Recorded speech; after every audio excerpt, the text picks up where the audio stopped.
ci jagleel gi ñu jagleel bi la exclusivité pour revenir en détail ci actualité wu jëm ci sa ndodd li alors defe naa soxna tuuti da nga may une photo buy illustrer defe naa kàddu yi nga xamante ni maa ngi ci bëgg dikk mu di bataaxal communiqué tukkee ci yow nga daat koy partager alors ci biir communiqué bi yaa ngi wax ni monsieur Ousmane Cissé ancien DGS par ailleurs coordonnateur de la commission Moncap Santé et protection sociale de notre parti PASTEF vient de me retirer du groupe WhatsApp de la dite entité, sans m'avoir préalablement communiqué les motifs de cette exclusion.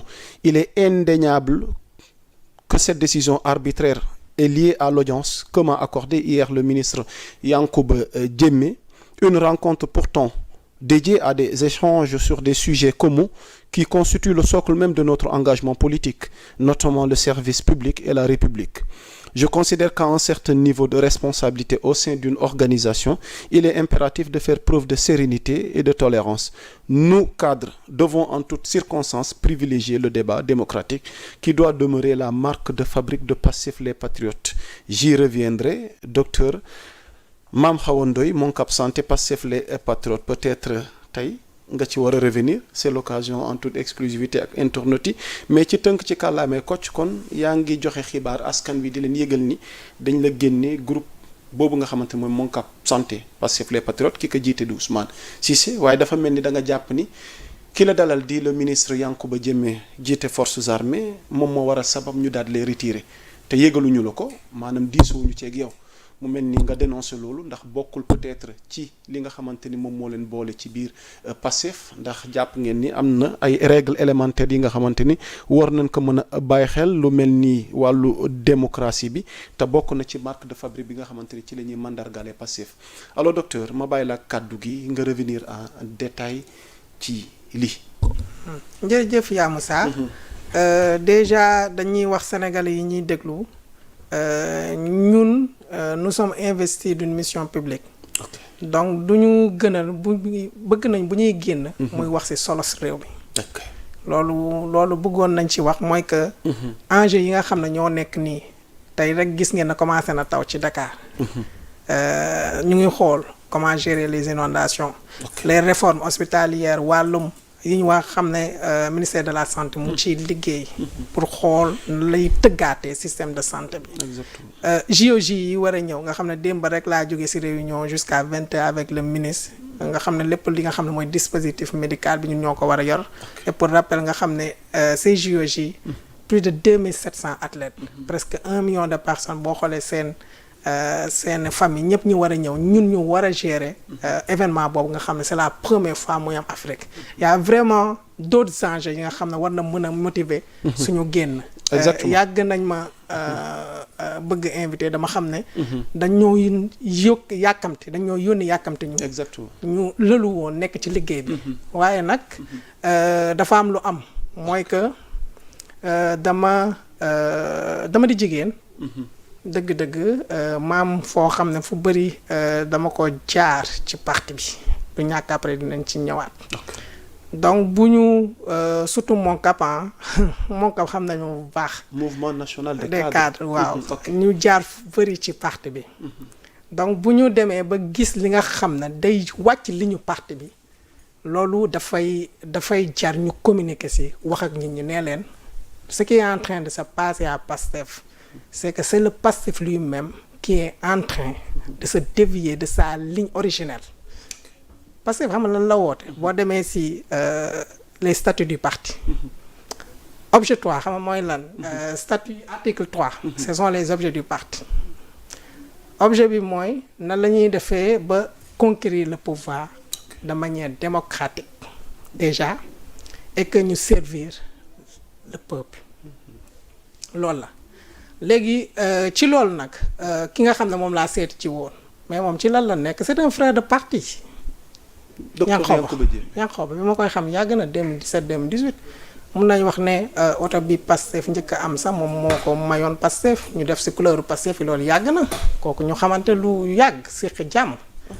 donc bu ma invité ma war ko mën a seeti dama koy seeti ñu waxtaan ci Sénégal waxtaan ci enjeu yi waxtaan ci parti bi maam fierté wax ko Sénégalais yi ñu gis ko. lu sabab mu woo la ak contexte bi nga xamante ni moom il est de Pastef originel. Mais il a décidé de rester dans le gouvernement. si elle a voulu Ousmane Sonko ca sortiyam fàttali na ni képp ku bokk Pastef bokkoo ci gouvernement bi ñu gis ku mel ni docteur Yankuba Guèye des ci gouvernement bi est-ce que mën nañoo jàpp ni actuellement il fait partie de Pastef kooku wala yow nga seeti ji ko. non kooku c'est un Pastef la bokk ni ma bokkee Pastef ni Bassirou Diomaye Diakhar Faye bokkee Pastef ni kaneen ak kaneen bokkee Pastef. ok ñun Pastef lañu bokk parce que dañoo bokk si ñiy defar Pastef ba Pastef yegg fi muy yegg tey loolu ay caaxaan ak ay wax mënu ko dindi. c'est des faits. non la dafa bindu ci Pastef taarixu Pastef ñu dañ ci liggéey ci bépp fànn à toutes les étapes bi mu jaree joxe sa xalaat dañ ko joxe bi ñu jalee ñu jël suñu bakken parce que ñu ngi wax pouvoir nii ñëpp di wax ay waxi Pastef ak yooyu mais rien n'était sûr ah ku delluwaat ci ginnaaw 2021 2023 li ñu gëm mooy ñun ñooy incarner le projet ñun ñooy incarner yaakaaru Sénégal bi nga xam ne war na mën a transformer le vécu des Sénégalais loolu moo tax ñu si doon dem te si lañ continuer si lañ nekk parce que ce qui se passe là mooy le Pastef est au pouvoir c'est ça la réalité il faut qu'on l'accepte nous serons tous comptables quel que soit le bilan de Pastef donc nous avons tous intérêt à œuvrer pour que ce mandat réussisse parce que sénégalais yi dese la tuñ ñu dara biñ ñu tooñee jàpp ne dañ ñoo tooñ dañoo ànd ak ñun xeexle la ñu si yàlla jaarale ñu jël pouvoir bi tey ñun li ñu war mooy fexe liggéey pour askan wi ñun man de personnellement loolu ma dugal ci politique te loolu kenn duma ci wàcc bi may engagé je pouvais faire comme les autres mooy suivre sa carrière peut-être être un sympathisant jeex na mais quand tu décides de t'engager de prendre tous les risques c'est parce que da nga gëm ne yow am nga benn plus-value boo war a mën a apporter moi déjà avec mon métier je sers le peuple je suis médecin mais bi premier jour bi may décider ne man damay def politique je pense que j'étais en 5e année voire 6e année de médecine dafa am ku ñëw benn dame ma consulté ko ba pare boobu ORL sax lañ nekkoon ñu def consultation ba pare ñu bind ordonnance après mu ne ñu docteur Badou cher après benn instant dama taxaw ma ne non c'est vrai que faj baax na peut-être que dinaa faj benn millier de personnes dans ma vie mais man dama gëm ne dañu war a bokk ci benn programme boo xam ne on pourra impacter nekk ci station yoo xam ne on pourra impacter des millions de vies loolu ñu dugal ñun ci politique te yoon boobu képp ku ma xam-xam ne nitu conviction laa nitu gëm-gëm laa et que Pastef quel que soit état bu mënti nekk muy xeex dama cee taqrib li xale yi di wax taqrib ci loolu laa ci def ba tey yàlla def nii ñun man li ma gëm mooy yaakaaru sénégalais yi waruñu ko tas yaakaaru sénégalais yi waruñu ko wor parce que moo wor bu ñu koy wax mooy sénégalais yi fal leen à 54%. mais wor wi tey am na camp bu ñu ko féetale mais loolu dinañ ci gën a xuus ci biir waxtaan wi mais li ma bëgg ñu taxaw ci docteur mooy il est indéniable que cette décision arbitraire est liée à l'audience que m'a accordé hier le ministre Yankuba Guèye ci la docteur Ousmane Cissé retiré ci groupe WhatsApp bi oui waaw léegi ñu taxaw seetlu ci loolu parce que ndax da nga dem seeti ji kële parce que lan lañ yëg loo fa waxtaanee biñ lay woon à quel titre lañ la woowee lan moo nekkoon continue waxtaan bi parce que tey mu mel ni ñi des ci gouvernement bi fas yéene liggéey ak président bi on les considère comme des pro-Diomaye on ne les considère plus comme des membres yi nga xamante ni dañ bokk biir Pastef parce que ligne parti bi nee nañ képp ku bokk Pastef bokkoo ci gouvernement bi leeralal ma loolu retrait bi ñu la def ci groupe bi. non déjà xam nga c'est factuel man fi ma koy teg. parce que j'ai regardé les discussions avant juste mon retrait. Mon retrait. ok quelqu'un a partagé la photo. dans le panel.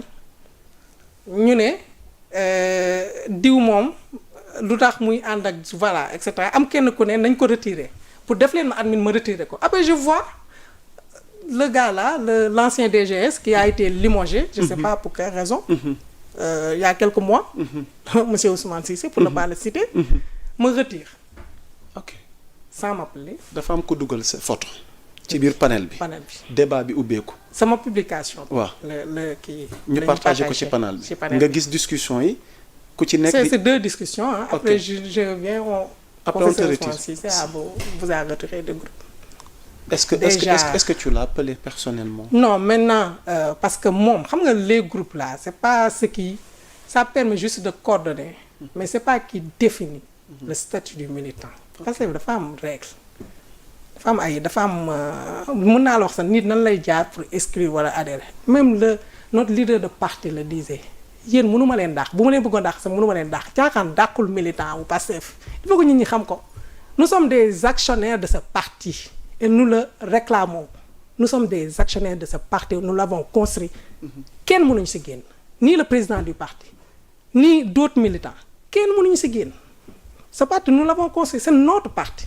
Maintenant, il faut comprendre à un moment donné les enjeux. À un moment donné, quand il fallait se battre pour positionner le parti, parce qu'il y avait personne qui connaissait ce parti, on l'a fait. Quand il fallait descendre sur les télévisions, je l'ai fait. Quand il fallait faire la campagne électorale, je sais que je tenais le micro central dans la commune de Mbao et même à Pikine. Okay. Pour leur dire que nous avons les solutions. Maintenant, jox leen ñu loxo ñu defar Sénégal. Mais moi, je pense à ça en 2029. Okay. 2029 bu ñuy delluwaat lan la ñuy wax sénégalais yi. À un moment donné, il faut qu'on reste cohérent. Il faut qu'on reste conséquent sur suñu ligne bi. L'objectif d'un parti politique, c'est de conquérir le pouvoir et de servir son peuple. On a dépassé la première étape, la conquête du pouvoir. Mais c'est juste une étape minimale. Le véritable défi, c'est de réaliser les promesses tenues. Et en tout cas, man, docteur Mame Awa Ndoye, je m'engage et je ferai tout ce que je peux pour que ce mandat réussisse. Parce que, un, c'est le mandat de Pastef. Deux, c'est le mandat des Sénégalais qui l'ont confié à Pastef. Mi nga xam ne moo leen defal promesse. Xam nga benn instant aussi, il faut que ñu xam ne nous sommes peut-être 2 500 000 qui ont voté pour notre programme. Okay. Mais les Sénégalais, c'est 19 millions. Il y a d'autres enjeux. Comme je dis, nous sommes investis d'une mission publique. Nous connaissons les enjeux. Donc, à un moment donné, dafa am temps wax nga ba ñu wóolu la. On est au temps de l'action. Dañu war a jëf. Ok léegi qu'est-ce que vous décidez lan mooy tey taxawaay wi nga xamante ni wala dogal gi ngay jël par rapport ak décision wi nga xamante ni jëmale nañ ko ci sa ndodd bi concernant ce groupe wala ce panel Mon Cap Santé. Mais bon, comme je dis, c'est juste un groupe. Ils sont pas investis d'un pouvoir. Est-ce que d'autres sanctions ne vont pas suivre, docteur? Est-ce que d'autres sanctions ne vont... ils sont pas investis, que ce soit les commissions. Et je le dis pas pour moi seulement, je le dis à tous les militants de PASTEF et qui sont juste intéressés par l'avenir du Sénégal et qui veulent quand même que le projet réussisse et qui le défendent et qui défendent qu'il faut soutenir le président de la République. Parce que ainsi, moom moo yor le flambeau de notre lutte. Parce que moom moo koy doxal. À un moment donné, et qui sont conscients que nous, on devra s'unir pour que ce projet réussisse. Il n'y a aucune section communale, ni coordination départementale, ni aucune commission qui est investie de quelconque pouvoir à vous retirer de ce parti. Les groupes WhatsApp, là, comme je dis, c'est juste des moyens, des canaux de communication. Okay. Ils ne sont investis d'aucun pouvoir. Donc, pour dire vrai, c'est ironique, et pour des cadres, je veux dire, où il faut, parce que je suis dans d'autres groupes.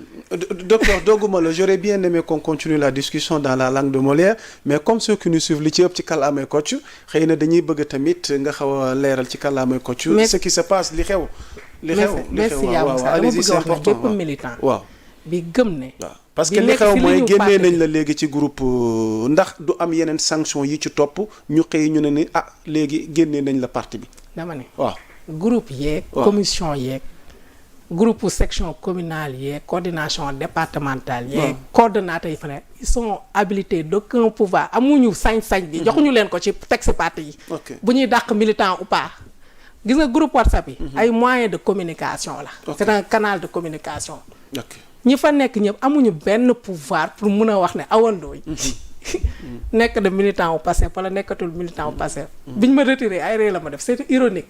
naka nga dundee retrait. maintenant comme je dis. ci lan la fekk noo ko dundee retrait bi waaw. non ni ma ko dundee mooy damaa gis rek après comprendre un peu que.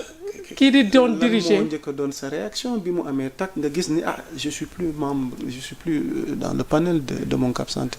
bon j'ai fait un constat. ok j'ai été surprise. ma def constat. ma yëgal. ne lii pour wan ne yëgal bi xam nga pour lan la pour ñu xam ne. da nga remonter information bi ci biir parti bi wala da nga def sa communiqué. non dama def sama communiqué bi pour ñu xam ne. ce parti là. fi mu jëm du foofu. il faut que ñu ñëwaat ne parti bi ay idéaux ñoo boole nit ñi man mine de rien j'ai fait xam nga ni doo bëgg wax sa bopp 9 ans de ma vie laa jox ci parti bi donc ay idéaux moo tax ñu bokk ko du tarixa sa parti là du tarixa ñun ñëpp am nañ sëriñ ak wasila ok man taaliba Cheikh laa fa laa gëm Cheikh laa dénk sama bopp parti leader de parti dafa ñëw indi xalaatam méngoo ñun li ñu bëgg ñu ànd war a doxal réew mi bu ñu jubóowee ñu ànd ak moom bu ñu kii dañ naan ko posture bii de gënaluñu dafa leen nii suñu mayee occasion bi maintenant il faut que ñu comprendre li ñu boole ñun moo ëpp solo foofu suñuy jëmm Sénégal la ñu boole on se connaissait pas du tout ñun ñi ñëpp kenn xamante woon lenn moo ñu boole parce que dañu gëm ne ñun war nañu mën a bokk ñu changer réew mi te si loolu laay woo ñëpp nañ delluwaat si li nga xam ne mooy motifu parti nañ delluwaat ci li nga xam ne mooy tax parti sosu nañ delluwaat ci li nga xam ne sénégalais yi si lañ ñu wóolu nañ maytu sénégalais yi jéppi ñu demal delluwaat si essentiel bi man de ci laa nekk te si laay oo ñëpp te képp koo xam ne gis na ne moom lépp lu mu war a def bu ko defee Sénégal avancé na ko def et on l'assume. ok docteur Mame Hawa Ndoye